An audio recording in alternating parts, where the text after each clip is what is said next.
बिहार में बीजेपी ने अपने सहयोगी के साथ ही खेला कर दिया।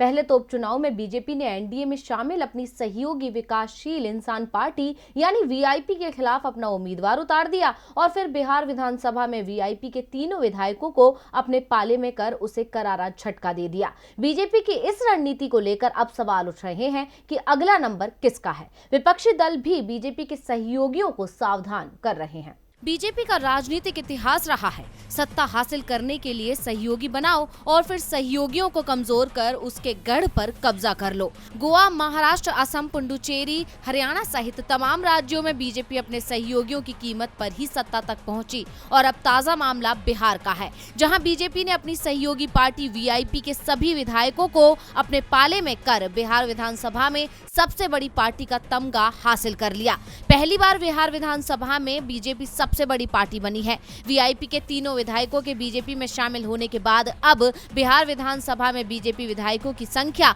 74 से बढ़कर 77 हो गई है, जबकि 75 विधायकों वाली आरजेडी अब विधानसभा में दूसरे नंबर की पार्टी बन गई है।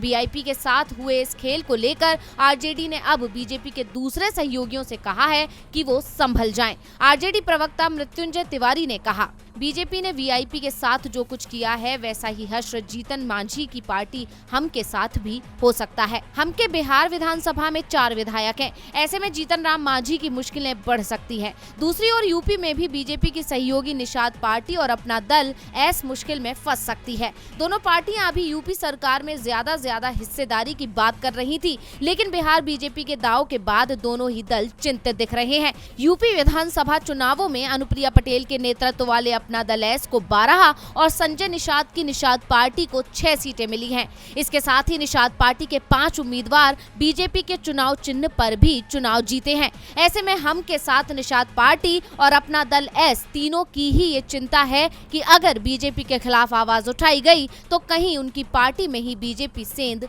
ना लगा दे। टीवी लाइव की रिपोर्ट।